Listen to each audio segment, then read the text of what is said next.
Hola amigos del estante. Hola, hola. Aquí estamos nuevamente después de harto espacio, hartos días, capítulos que pensamos hacer y que no hicimos por fuerza mayor, pero estamos nuevamente. Y hoy día traemos dos libros como siempre, muy diferentes, pero dignos de comentar entre sí. Así que vamos a empezar con la Ale, que yo soy Jair. La Ale va a empezar con su libro. Ok. Yo hoy día voy a comentar Serotonina, que es el último libro de Michel Houellebecq, no sé cómo se pronuncia. Yo tampoco sé. Este francés que es como una súper estrella de la literatura contemporánea y francesa. El tipo, no sé si lo comentamos, yo había comentado antes el libro anterior de él, que es Sumisión, que a mí me gustó mucho. Y este personaje, que es realmente un personaje, Michel Houellebecq, es alguien a quien la gente persigue para entrevistar, tiene una actitud totalmente de rockstar. ¿Y por qué comento sobre él? Uno, porque es muy importante. Este libro lo sacó hace ni siquiera 5 meses de este año, no sé, 4 meses quizá. Ya hay millones de reseñas, así que yo no me voy a detener tanto en la reseña. Tenía que leerlo porque en verdad es como esas cosas que uno espera que salgan. Y lo comento a él porque a mí me pasa que, aunque lo espero mucho y lo comento, me desagrada profundamente. ¿Te desagrada el escritor? Me desagrada el escritor y me desagrada la voz narrativa que aparece en los libros, pero que trasluce mucho de lo que él es, y que muchas veces se ha hablado incluso que algunos de sus personajes son especies de alter ego de él. Yeah. Él es un tipo muy lúcido, muy culto, muy cínico, con una mirada súper amplia sobre lo político, lo social, pero una mirada absolutamente del hombre blanco, europeo, clase media, o sea, ese lugar de la sociedad que es la que finalmente escribe, digamos, y que es más conocida, pero que en él es quizás desde el lugar que está puesto de una fama inconmensurable, no tiene ningún acercamiento, digamos, a lo políticamente correcto, pero sobre todo yo siento que no tiene ninguna empatía frente a cualquier otro que no sea uno como él, hombre blanco, europeo, clase media, etc. ¿Y qué significa eso en particular? Y qué es lo que a mí más me choca, es el trato y la mirada que tiene sobre las mujeres, que son permanentemente cosificadas en sus relatos y que de verdad es algo bastante insoportable de tragar, porque aparece todo el tiempo. O sea, desde en todos los libros, muchas escenas sexuales muy explícitas donde la mujer es realmente un objeto, hasta cualquier descripción de la mujer de cualquier edad, en cualquier ocupación, haciendo lo que sea, que siempre es desde ese lugar. Dicho esto, y entonces tragada toda mi rabia y todo el choque que me genera, y la pregunta que me hago cuando lo estoy leyendo, ¿por qué lo leo? Buena pregunta. Buena pregunta, que no me pasa solo con él, me pasa con hartos autores. Ponte tú Javier Marías, que es un español que escribe maravilloso, a mí me encanta, pero también lo odio desde el principio. Igual lo sigo, pero lo odio. Es como esas contradicciones, Vargas Llosa, que políticamente me carga, pero que en realidad su obra es, fin, tantos. ¿Por qué lo leo? Eso me lo estuve preguntando como desde la página 5, aunque no solté el libro. Y creo que la respuesta, son varias, pero creo que tiene que ver con que finalmente hay una calidad literaria que es la que te permite como conectarte con muchas otras cosas y que igual te abre ventanas y mundo y te genera todo el tiempo reflexiones y todo el tiempo estás como reconociendo, pensando cómo se podía haber hecho distinto. Y no sé, quizás es algo muy personal, pero siento que yo lo paso muy bien con mis propios pensamientos. Estás rebatiendo con él acerca de cómo actuaría él y el personaje. Claro, pero también como siguiendo la historia, porque él es capaz de situarnos en realidad en momentos históricos súper importantes. Entonces, y además este libro tiene la particularidad serotonina. La serotonina, ¿tú sabes lo que es? La serotonina es un neurotransmisor. Que se usa en los antidepresivos y que se ha llamado también la hormona de la felicidad, porque es el neurotransmisor que es el responsable de las sensaciones de bienestar, de placer, de la autoestima, de un montón de cosas que están asociadas a el bienestar. y que son las que faltan justamente la motivación cuando uno está deprimido. Yo soy psicóloga. Entonces, el relato de un hombre deprimido, que es lo que es este libro, también me llama mucho la atención porque... ¿Por qué? Porque el único tratamiento al que él accede, y que es el tratamiento como universal en general, son las pastillitas. Entonces es un tipo que está medicado. Y a mí eso me da mucha rabia.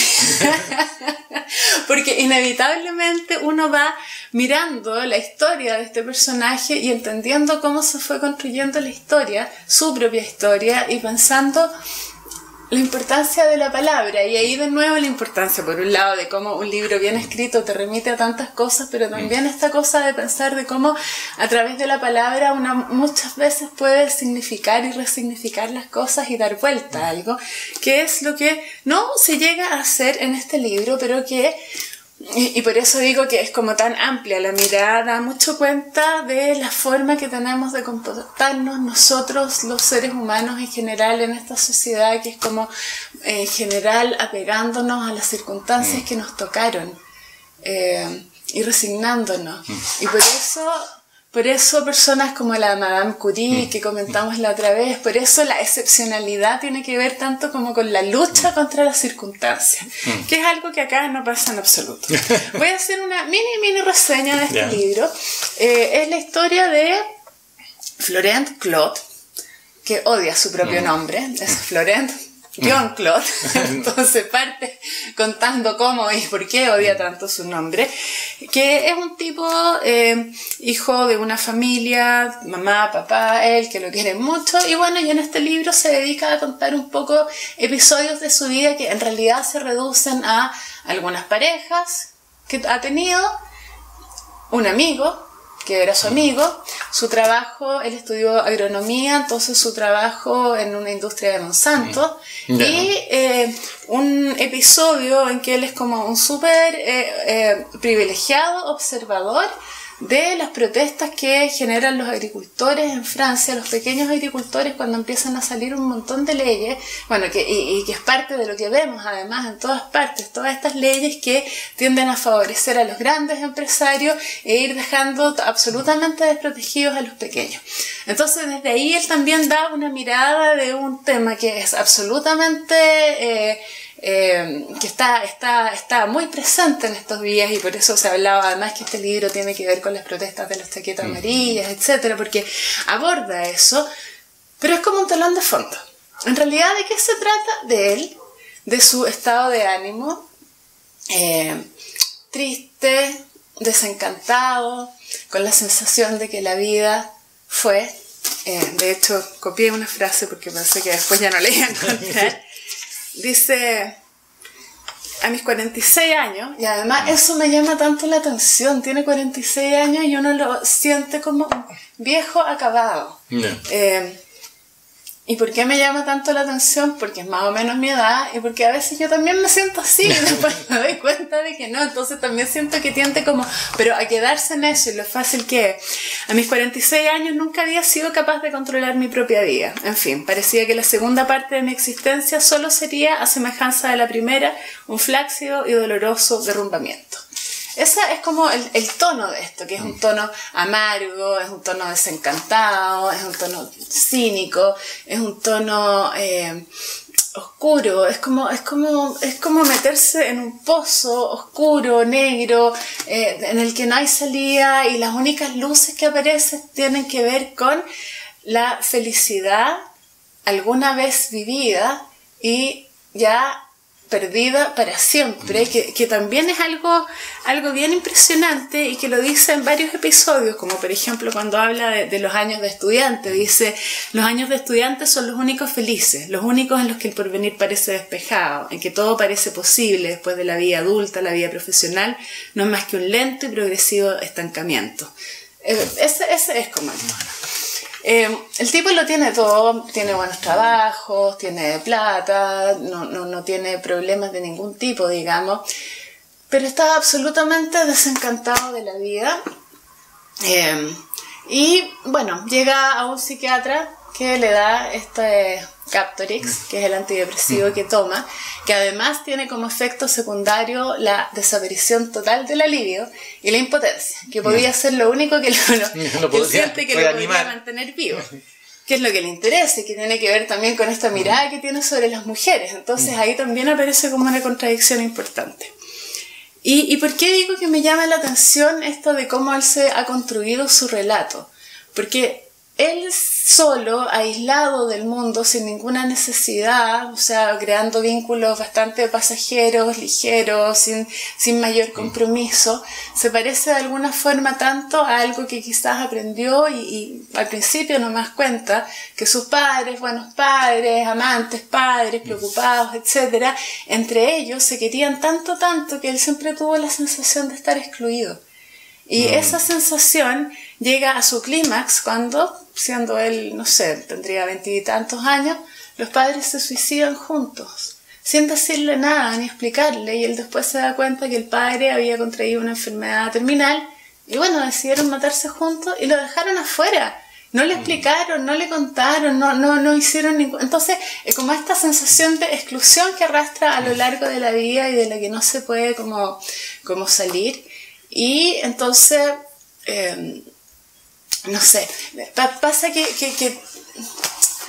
de alguna forma también es como un reflejo de cómo hemos ido construyendo esta sociedad, siento yo, donde terminamos atados a nuestras circunstancias, resignados a nuestras circunstancias, volviendo atrás en el deseo de la juventud, de los proyectos que nos fueron, del amor que perdimos, y ahí y el resto de la vida como algo así que hay que seguir pasando de la forma que dice él, bien espantosa, pero en este relato el tipo que ha perdido en realidad casi el deseo, pero también así como desde esta depresión controlada por las pastillas, que te pone en una afectividad bastante plana, que te permite funcionar, pero no te permite llegar a desear realmente. Él hace una descripción de la pastillita y dice: no crea ni transforma, interpreta. Proporciona una nueva interpretación de la vida, menos rica, más artificial, impregnada de cierta rigidez. Y eso es un poco la mirada que tiene a lo largo del libro. Es lúcida, pero no es intensa, no es apasionada, es cínica. Y eso me cae pésimo. Pero eso que me cae pésimo al mismo tiempo... Pero igual como que lo justifica, digamos. Sí, lo justifica. Y lo justifica porque eso lo vemos todo el tiempo. Yo creo que esa es la gracia que tiene, que de alguna forma interpreta como una mirada que es individual y que también es social, como de que...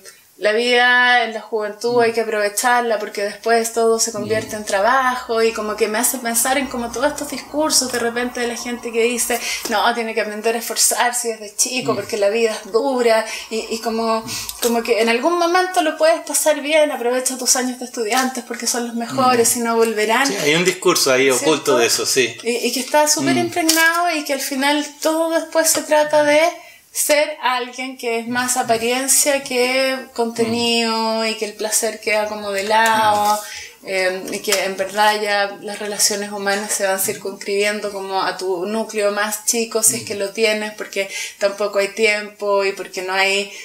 estábamos escuchando hoy día, estábamos comentando estas leyes de flexibilidad laboral y esta idea de trabajar 4 o 3, que al final también hace que la gente no tenga ninguna posibilidad de moverse en la vida.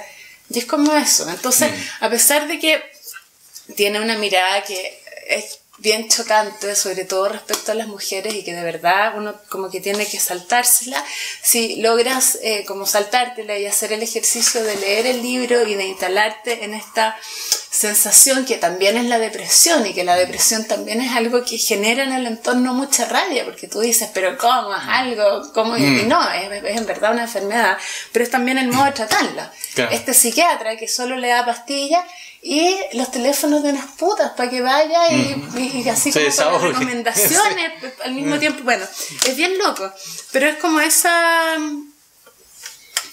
esa sensación de lo social también, desde como lo caído, y también desde este lugar en la vida, entre los 40 y los 50, que también estás como que no eres viejo, pero ya tampoco eres tan joven, y que él lo dice así también desde todo el desapego que genera esta depresión empastillada.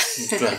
Entonces desde ahí a mí me pareció un libro bien interesante. Igual parece intenso, digamos, sí. Lo que decías tú al principio, de irse cuestionando, preguntando, contextualizando, digamos, todo eso, lo que le va pasando al personaje. Es interesante, es intenso en eso, refleja súper bien, por eso digo, la calidad literaria es una cuestión que está absolutamente, y es lo que te hace seguir leyéndolo, porque te atrapa desde lo individual hasta las miradas, porque hay un telón de fondo todo el rato, y porque además, aunque es un libro súper, súper depresivo, en algún lugar él es capaz de mostrar cómo sí tuvo la vivencia de la felicidad en algún momento, y lo perdí. Pero había como 2 frases en el libro que eran los únicos, y además eso es bien llamativo, así como 2 frases en todo el libro en que uno piensa, esta persona es un humano, es un humano que también siente, disfruta, es capaz de haberse enamorado y de haber, mira, dice sobre Camille, que era el amor de su vida y que lo perdió, y que ahí está como la felicidad perdida, que ya nunca volverá, y si volviera tendría que ser ella. Y bueno, en fin, ahí también hay una serie de miradas sobre cómo acercarse a alguien, pero dice, su voz era tan fresca, era como zambullirse debajo de una cascada al final de una polvorienta tarde de verano. Al instante te sentías limpio de toda suciedad, de todo desamparo y de todo mal. Y esta frase no tiene nada que ver, pero nada, con el tono de todo el resto del libro. Y eso también hace que sea bien, como que tú ves que hay una versatilidad, pero como que tampoco terminas de creerla. Entonces, a mí me pasa que termino un poco enganchado con la pelea, con el autor, quizás es una tontera. El libro no es de los mejores de Houellebecq, pero es un buen libro, absolutamente. Es un libro entretenido, que es interesante, que te permite también como mirar la sociedad francesa en este momento, con los conflictos vigentes. O sea, a mí me parece súper entretenido de todas maneras. Y que genera estas cosas que también son intensas, así como de pelearse, pero de encontrarle la vuelta, de reconocerse, y de reconocerse a pesar de que la voz que habla es una voz que no es alguien como yo, digamos, mujer latinoamericana, en algunas cosas sí parecida, digamos, pero lejana de todas maneras. La tapa del libro, si ves, también es divertido. Es un globo que está pinchado con un clavo, pero que no está completamente reventado. Está como... Sí. Y esa es como la idea que uno se puede armar de esta persona, que está como pinchado pero no termina de desinflarse. Entonces, o de explotar, digamos. Claro. Entonces también es como una súper buena imagen. Yo primero como que no lo había mirado mucho, y después acercándose, claro. Ahí tiene sentido. Digamos. Absolutamente.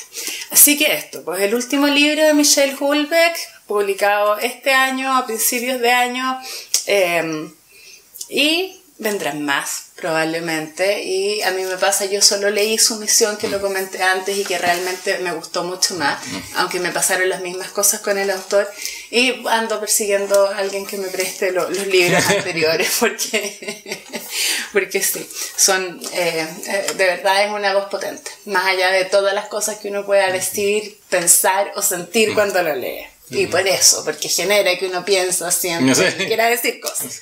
Así que este es mi comentario de hoy. Ajá. Ok, entonces Jair, ¿qué nos traes tú esta semana? Bueno, esta semana nuevamente tenemos el libro que habíamos dicho, Agua y Aceite. Hoy día vamos a continuar con esa tradición. Y hay un libro que rescaté, digamos, de una de mis primeras lecturas de ciencia ficción de hace tiempo, y que se llama Aidoru, ¿ya? De William Gibson, que es de ciencia ficción. Ahora, ¿cuál es la gracia de este libro? Es el autor. ¿ya? William Gibson, bueno, la ciencia ficción, como hemos visto, tiene varias etapas, digamos, o varios títulos, o la gente lo ha querido categorizar en ciertas cosas. Y William Gibson le llaman el padre o el iniciador de lo que se llama el cyberpunk. ¿Y cuál es el cyberpunk? Es cuando hablamos de ciudades futuristas o de realidades futuristas, donde tenemos grandes corporaciones minimizando al ser humano individual, ¿ya? ¿Como Brasil? Como Brasil, como The Matrix, como Ghost in the Shell, la película, etcétera. O sea, una cuestión oscura. Algo que no se puede imaginar. Igual. Ya. Entonces, él empezó con esa forma. Él venía, anterior a él estaba lo que se llama New Wave. O sea, el inicio de la ciencia ficción tenemos a Flash Gordon o tenemos a Isaac Asimov con sus fundaciones, donde uno claramente distingue el bien y el mal y donde nuestros héroes logran pelear por el bien y ganar. William Gibson y no es él, sino hay varios otros autores contemporáneos a él que dicen, oye, esta cuestión ya es como demasiado cabros chicos, coloquemos que la verdad verdadera, digamos, o sea, de que realmente el ser humano o el sobrehumano promedio, nuestros héroes que podemos de repente ver ahí en la calle, ¿sí? No ganan. O sea, ¿quiénes son los que están ganando? Son las corporaciones, las grandes corporaciones, Monsanto, qué sé yo, IBM, Microsoft, todo eso están ganando. Nosotros no estamos ganando, ¿cachai? Entonces colocan a sus personajes y a su historia en un futuro muy tecnificado y donde tenemos estos personajes relativamente humanos que se amoldan o no se amoldan a esta hipertecnificación, ¿ya? Entonces, Aidoru, bueno, yo había traído algunas a propósito para tenerlo. Bueno, lo que te decía, porque este es el subgénero, futuro distópico, alta tecnología y lo que te había dicho, el bajo nivel de vida humano, digamos, ¿ya? Y bueno, una de las obras notables de William Gibson no es esta, que es otra que se llama Neuromante, que también lo tengo, pero lo voy a hacerlo después, ¿ya? Y hay una frase que la anoté por aquí, ¿ya? De uno de los personajes. Y ahí lo voy a poner en contexto, pero es para empezar, ¿ya? Y se está refiriendo a la base de datos, o sea, tú, Ale, yo, Yair, todo el ciudadano en este momento estamos generando una base de datos con las cosas que compramos, con las cosas que escuchamos, con las cosas que vemos en YouTube. Todo eso está quedando registrado en alguna parte, ¿ya? Entonces, toda esa base de datos que corresponde a cada uno de los individuos, en el futuro va a haber gente que lo interprete, y no en el futuro, ya en la actualidad, digamos. Pero esto es un libro que está escrito en 1990, ya hace mucho rato. Entonces dice, tú no lo estás observando, las bases de datos. Tú estás examinando los datos que ella genera, que es un personaje, como los datos que generan todas nuestras vidas. Eso no puedes saberlo, ¿ya? Entonces tenemos a este personaje que está haciendo este análisis de base de datos de una mujer, ¿ya? Y bueno, para ponerlo un poco en el contexto, es lo que hizo Trump con el seguimiento de las características de Facebook, ¿ya? Porque antes de Facebook, la base de datos que nosotros generábamos era compramos en tal lado, claro, viajamos en tal lado, pagamos el peaje. No tenían ideología. Claro. Pero ahora la base de datos de Facebook te dice qué es lo que te gusta. O sea, si bien tú no colocas tu opción política en tu característica personal, a todos los likes que tú le hiciste ya te da una opción política. Claro. Te da opciones de moda, te da opciones de música. Entonces, tu perfil ya está en algún lado. Entonces, en 1990, William Gibson ya colocaba un personaje diciendo esto es lo que puede pasar, digamos.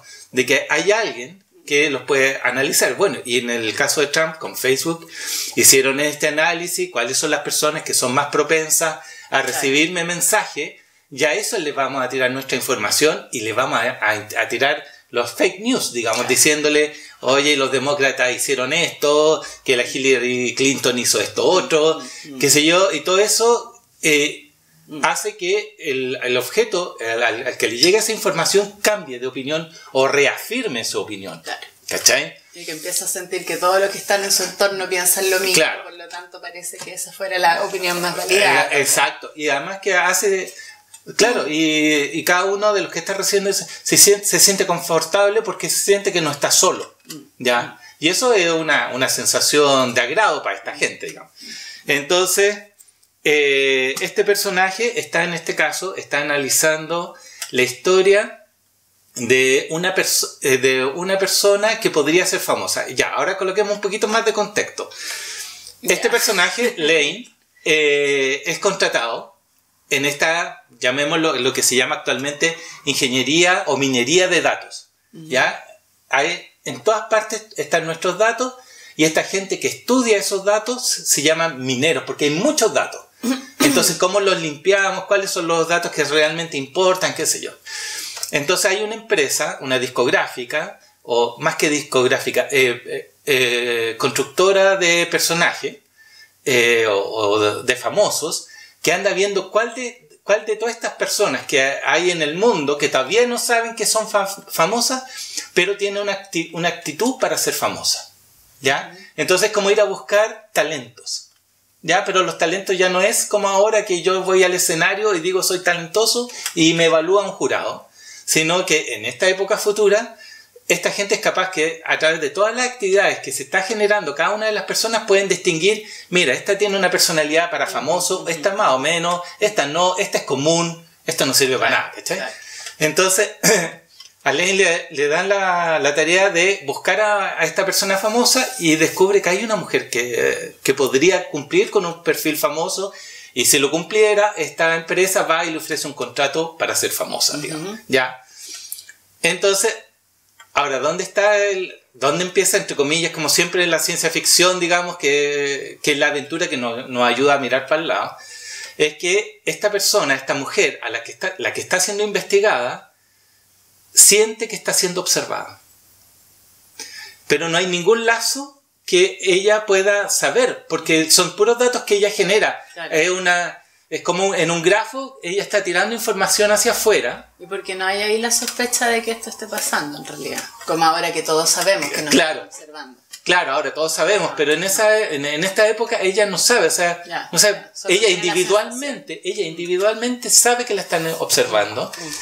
Y Lane, que sabe que esta minería de datos, se da cuenta de que ella sabe de que él la está observando. Entonces hay todo un juego de que nos pasa, como el Ghost in the Shell, que nos pasa de toda esta cuestión de técnica a una cuestión de hipersensación, digamos, muy hipersensibilidad, ya por no ponerle sensorial, digamos, ¿ya? Entonces el personaje va a ver qué es lo que le pasa a esta mujer, porque esta mujer en realidad tiene un suicidio. Todos los datos están indicando, también, aparte de tener un perfil de famosa, tiene otro perfil que dice que se va a suicidar tal día a tal hora. ¿Ya? Entonces, el Lane sabe que ella se va a suicidar y, bueno, en cierto modo se enamora porque ya le sabe toda su vida, toda su niñez, su adolescencia, que si está enamorado, va al lugar y cuando llega al lugar, entre comillas, logra rescatarla, pero la matan igual. Hay otra persona, le da un disparo y la mata. Y ahí quedan todos plop porque realmente, ¿quién más sabía de todo eso lo que está ocurriendo? Ya, entonces dejamos ahí esa aventura y por el otro lado tenemos a una chica que se llama Chia, que es de como 14, 15 años, que es súper fanática de un cantante. Pero es un cantante, entre comillas, virtual, porque en realidad es real, que es famoso hace 20 años. Yeah. Hace 20 años que genera hits. Es tanto que ha estado 20 años que su mamá ya era fanática del cantante. Entonces, ¿qué es lo que pasa? Que la empresa que tiene a este cantante, que es Res, le fabrica los hits con todos los datos de sus fans y les va dando las canciones que va esperando. Claro. ¿Cachai? Entonces, Entonces este es un tipo famoso hace 20 años, qué sé yo, y tiene fans así 14, 15 años, a pesar de que el tipo es un viejo. Mira como esa es una forma de mantenernos atados a las circunstancias. Claro. Y que ya un poco excede lo que uno como que individualmente puede hacer, porque es todo un sistema. Es todo un sistema. Estamos en un sistema. Estamos en un sistema, o sea... Donde hay cosas que uno puede cambiar desde lo individual, pero en realidad... eso, pues cuando estás en contra de algo, el sistema lo agarra y lo convierte en una moda y claro. ¿Cómo salir de eso? Mira. Entonces, entonces tenemos a esta chica que está enamorada o es fanática, no está enamorada, es fanática de este cantante. Y bueno, ¿y dónde se une? ¿Dónde se une estas fanáticas, qué sé yo? Porque nos muestra como los dos lados, ¿ya? De que este tipo es famoso. Porque incluso el inspector, digamos, el ingeniero de minería de datos, es famoso porque el tipo logra ver más allá de los datos brutos.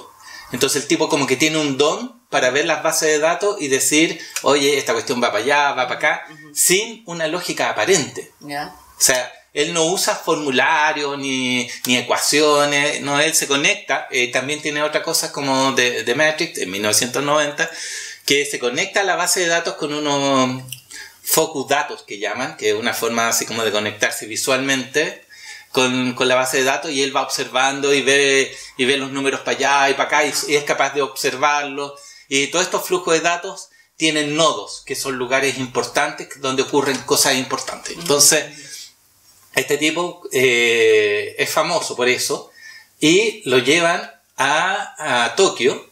Obvio, Tokio, ya.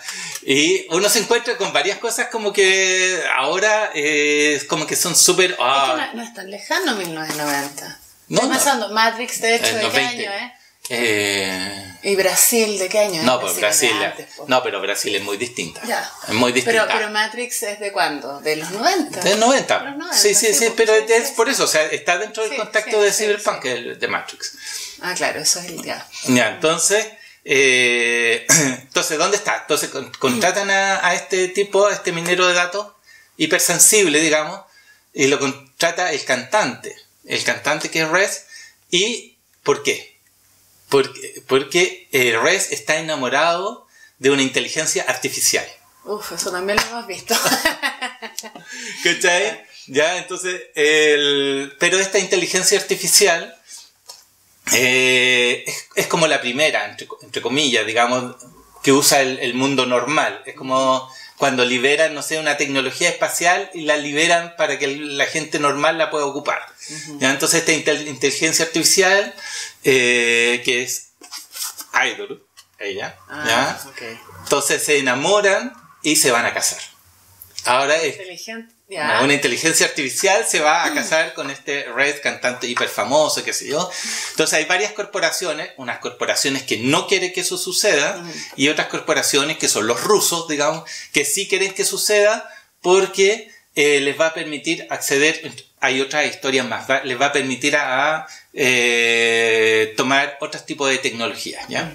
Entonces nos encontramos ahí en este mundo donde tenemos estos personajes, tenemos las masas, digamos, que las corporaciones le dan lo que quieran, qué sé yo, con tal de que consuman, compran, qué sé yo, y tenemos estos seres individuales que están tratando de sobrevivir de alguna manera y nos muestran, digamos, en su camino, porque son como dos caminos distintos, el del minero de datos y de Chia, que en algún momento se van a encontrar para que Rez, que el cantante, se pueda o no casar con esta inteligencia artificial. Entonces, uno es súper simpático porque todos estos conceptos que ya como que estamos manejando de que la gente está hiperconectada, o sea, tenemos una como que pasando a la parte como general, la inteligencia artificial como que se quiere lograr un cuerpo, ¿ya? Corporizar, digamos, ser una persona, ese es como su anhelo, ¿ya?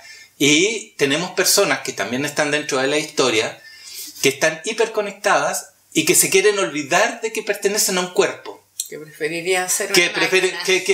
Que ni siquiera una máquina, que quisieran ser un ser artificial en la nube. Claro. En la nube, o sea, ni siquiera estar en todos lados. ¿Cachai? Entonces es como súper raro, o sea, es muy interesante. Oye, me llama la atención esto como de los mundos cyberpunk, New Age, porque claro, yo lo asocio a la música, a las modas, no se me habría ocurrido como así como etapas de la ciencia ficción, por ejemplo, o corrientes. Claro, ¿no? Bueno, y ahora mismo, o sea, cuando revisamos el último, la quinta estación, también, o sea, nos lleva a otro tipo de ciencia ficción, donde ya los temas de género, los temas tecno, como que, o sea, el tema de género como que sube, el tema de tecnificación como que disminuye, pero sí nos ubica en situaciones que podrían ser catalogadas de ciencia ficción, digamos. O sea, la ciencia ficción es muy amplia. De hecho, el William Gibson no le gusta que le digan que es un escritor de ciencia ficción. De hecho, a él le gusta que le digan surrealismo urbano. ¿Cachai? Ya. Porque lo que tú estás contando además no es tan ciencia ficción, me parece. Es bastante parte de lo que estamos viendo, de lo que estamos viviendo. Y efectivamente hay como todo un movimiento con las inteligencias artificiales y la hiperconectividad está súper instalada. Pero en 1990 hubieses pensado que nuestros cabros chicos iban a estar pegados a una tableta viendo YouTube, viendo Facebook, viendo Reddit, viendo no sé cuántas cuestiones. Pero íbamos para allá. Sí, pues, pero no estamos. O sea, no, en 1990 apenas había un computador en la casa. Claro, pero había una fascinación total. Sí, había fascinación. Entonces es como que es mucho más corto de la distancia que hay, no sé, pues si pensáis, no sé, Julio Verne pensando en cuestiones que se inventaron mucho después. Sí. Esto es como que llega 2 décadas o una década después. Bueno, es que la tecnología, digamos, claro, los saltos tecnológicos ahora son mucho más rápidos que antes. O sea, que Julio Verne se imaginaba un submarino y tener la tecnología para hacerlo había harto rato, pero ahora los tipos ya están pensando en un viaje tripulado a Marte, ¿cachai? O sea, ya están haciendo maquetas para poder hacerlo. Porque estoy pensando, todas estas cosas que hoy día existen, igual había como la posibilidad. Yo me acuerdo cuando chica yo decía, ay, ¿te imaginas que uno pudiera mirar por teléfono a la persona con la que hablas? Era como, wow, ¿cachai? Y llegó mucho antes, o sea, lo alcanzamos a ver, digamos. Claro. Sí. Entonces... claro, el tema de la tecnología, los avances son súper rápidos y esto que, claro, podría ser ciencia ficción. ¿Él está vivo? Él está vivo todavía. Entonces, de hecho, claro, o sea, pensar que lo que ha escrito se convirtió tan rápidamente en realidad, probablemente sigue escribiendo en la misma línea, ¿no? No. La última que tiene, que es del 2013, que me lo quiero conseguir, es como un thriller fantástico. Que ya abandona. A pesar de que, claro, a pesar que William Gibson, él dice que es surrealismo urbano, él tiene bastante técnica o bastante anticipación tecnológica, digamos. O sea, sus personajes son capaces de desmembrar sus partes para hacerlos mejor o cirugías que le permiten tener mejores sensibilidades, ¿cachai? El tipo igual hace entre comillas no pronóstico, pero sí como que apuesta a que podrían pasar ciertas cosas, digamos, ¿cachai? Entonces, esta misma cuestión, o sea, el tipo que está hiperconectado y que ya no quiere su cuerpo, digamos, ya no le interesa su cuerpo. Entonces, bueno, y William Gibson, ¿qué es lo que, bueno, otra de las cosas que tuvo, fue candidato a hacer el guión número del Alien 3 y se lo negaron. Es que era demasiado rupturista. Así que, pero el Alien 3 tuvo varios guionistas y cambió varias cosas, pero él fue uno de los primeros candidatos para hacer Alien 3 porque era una franquicia súper buena. Y nada, pues él es un referente. Él tiene otros referentes que también vamos a comentar en otros capítulos. A J.G. Ballard, que es un escritor inglés también de ciencia ficción, y que él lo llama es de construcción poética de la tecnología, ¿ya? Entonces tenemos a William Gibson, que es como que súper dark, súper oscuro, muy terrible, qué sé yo, y tenemos a J.G. Ballard, que es como más, hay un libro, Sam Vernon, no me acuerdo exactamente el nombre, que es muy poético, es como el Ray Bradbury Como el lado actualizados, ¿cachai? Entonces, no, yo es totalmente recomendable Aiduru, ¿ya? Es un viaje al pasado de la ciencia ficción, donde muchas cosas que podríamos estar viendo hoy día, él ya lo podía anticipar como cosas normales que están sucediendo, ¿ya? También tiene su obra máxima, parece que ya lo había mencionado, Neuromante. Neuromante es como su puesta en escena ya a nivel de la ciencia ficción. Él, con Neuromante ganó el Nebula, ganó el premio Hugo, ¿cachai? Tiene también su historia. Y nada, pues es una bonita forma de rescatar la ciencia ficción, entre comillas, antigua, digamos. Eso. Ok. Ya pues, acá nosotros seguimos con esto de libros bien diferentes. Hemos tenido la idea de repente ponernos de acuerdo, pero hasta ahora no hemos logrado ningún acuerdo. Así que seguimos. Seguimos como estamos. Tal como estamos. Y nada, pues nos vemos pronto en otro episodio del capítulo de El estante de los libros. ¿Viste? Pasa el tiempo y hasta se me olvida cómo nos llamamos. Pero ya, estamos. Ahí estamos. Ya nos vemos. Adiós. Nos vemos. Chao.